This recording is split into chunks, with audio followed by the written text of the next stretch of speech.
kasi yung keto kusina na balitaan ko, nagsimula sa pagda-diet mo, Yam. Yes. So can you tell us what happened? Yeah, the year was 2019 and I lost 30 pounds on the keto diet. Since then, when I lost 30 pounds, hindi na ako bumalik sa high carb na lifestyle. So, ginawa ko na siyang way of eating. And since then, I started as a consumer. Naghahanap ako ng mga certain keto-friendly food sa market na wala akong mahanap. Oh, diba? Tapos ikaw na yung So sabi ko, gawa na lang ako. Might as well make my own. Kasi mahilig naman din talaga ako magkutingting sa kusina. Ayun. So passion mo rin pala ang kusina. Pero tanong ko kay Joseph, paano ba naging Keto Kusina yung pangalan? Uli, yun nga. Dahil nga nakikito si Mrs. Ito siya nakaisip nun eh. So, yun. From keto, kasi gusto namin yung bawat kusina ng sa Pilipinas maging keto.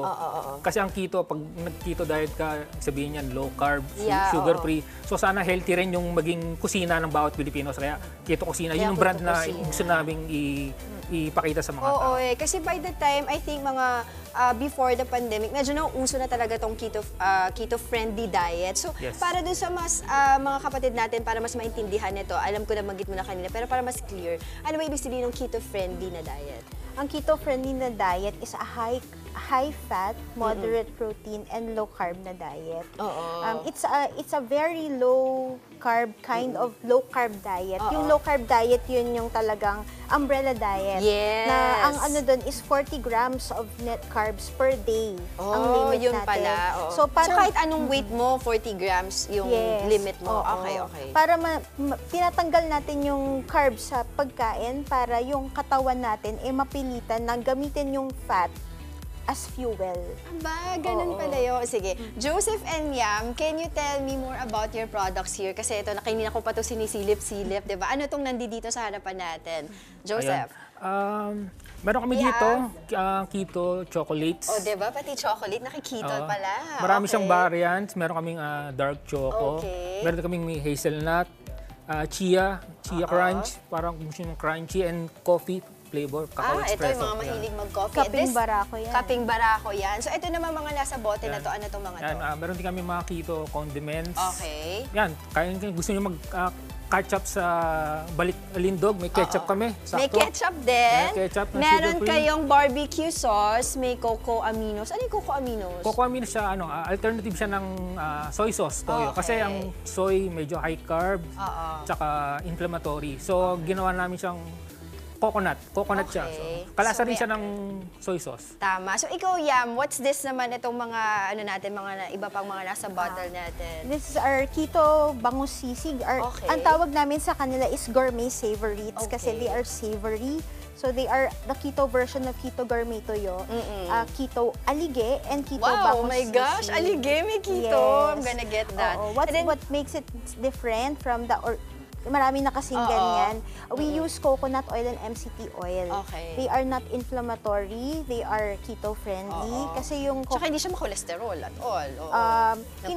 Not sa cholesterol, but sa artificial additives. Tsaka dun sa ultra-processed.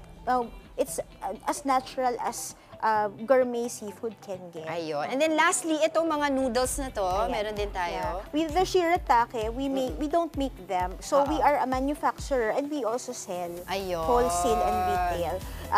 Alternative naman siya sa mga kanin kasi siyempre kanin high carbs.